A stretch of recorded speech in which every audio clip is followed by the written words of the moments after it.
Hello everybody, how's things? Good. Right, so I've got the second part of fixing up this Rockson guitar. So what I've done now, I've actually changed the bridge. I've switched it out for this one.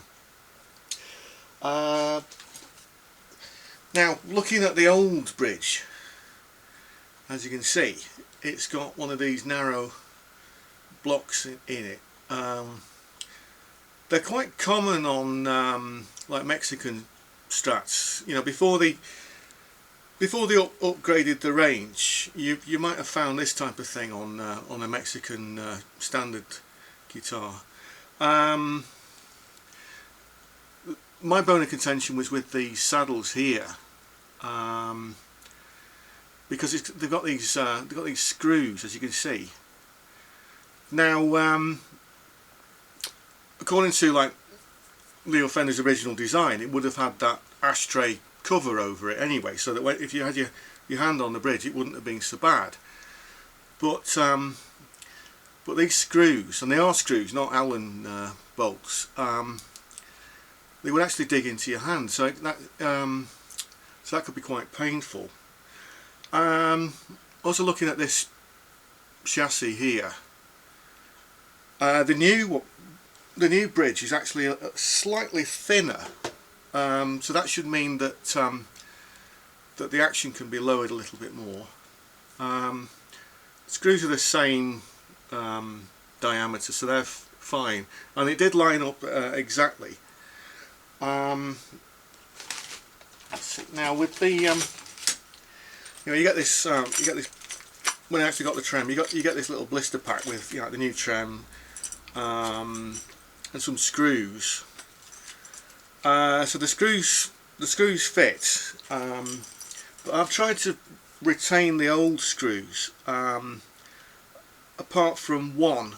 So it's handy to actually get like a Tupperware box, or here I've just used like a plastic cup or something like that, just to keep the various bits in, because then you're not going to lose them. But unfortunately, there was one of the screws that it's got like a Phillips head, and sometimes if a screw is a bit stiff, you can actually ruin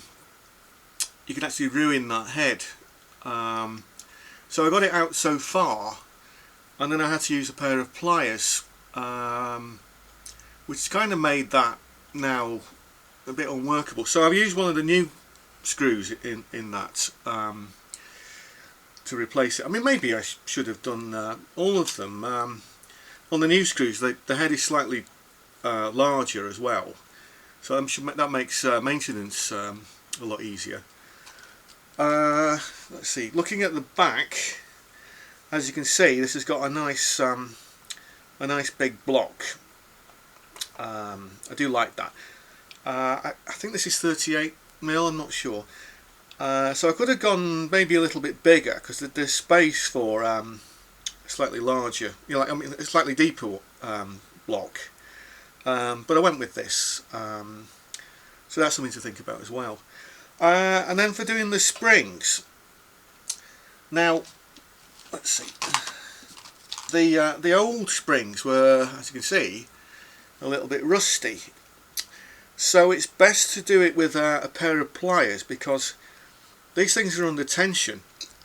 And if you remember your Hooke's law from school physics, you know that when a spring unloads, it has a lot of force in it. So if you're not careful, it's going to give you a nice rap on the fingers. So it's best to use a pair of pliers, like first of all for removing the old springs and putting the new springs in.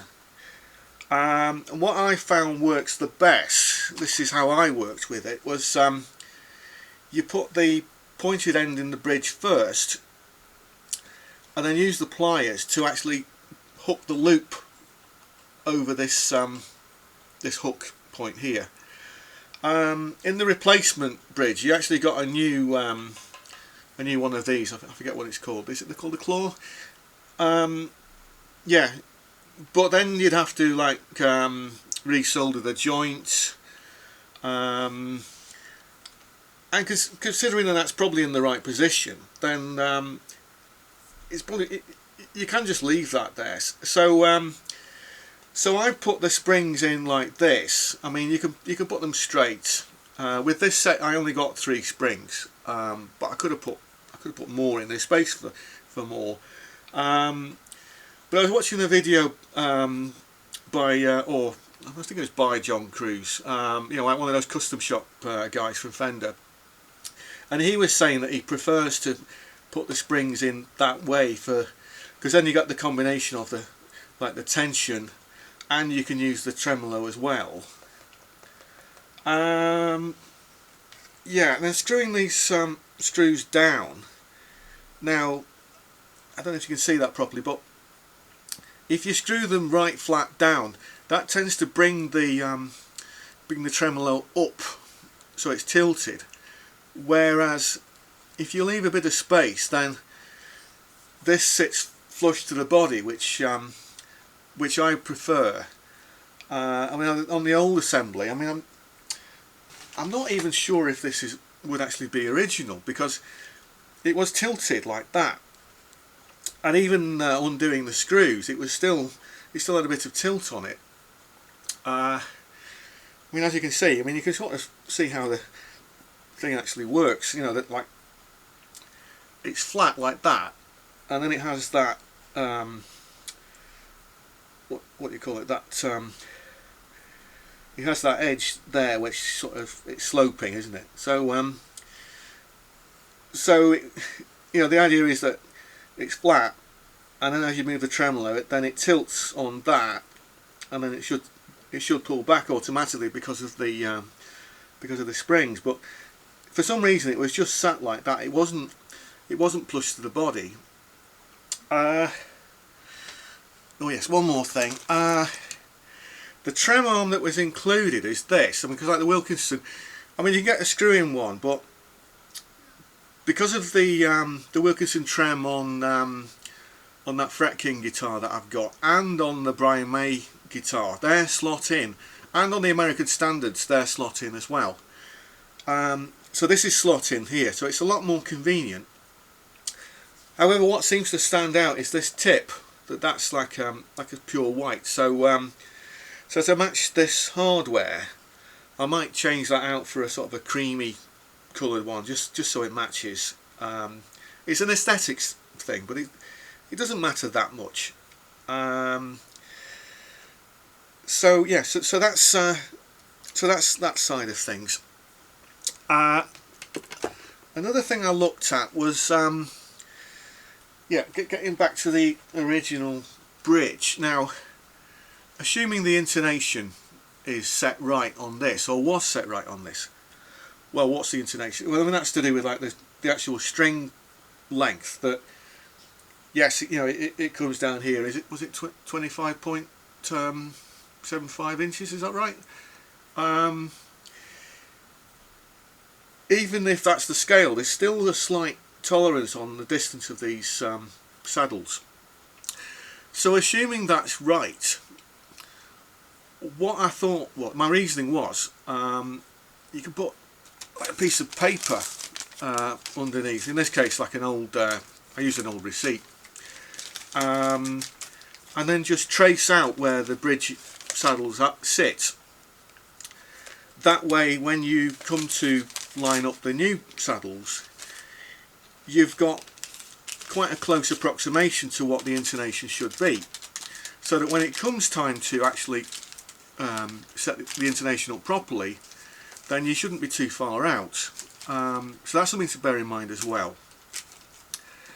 I think I've covered most of it now.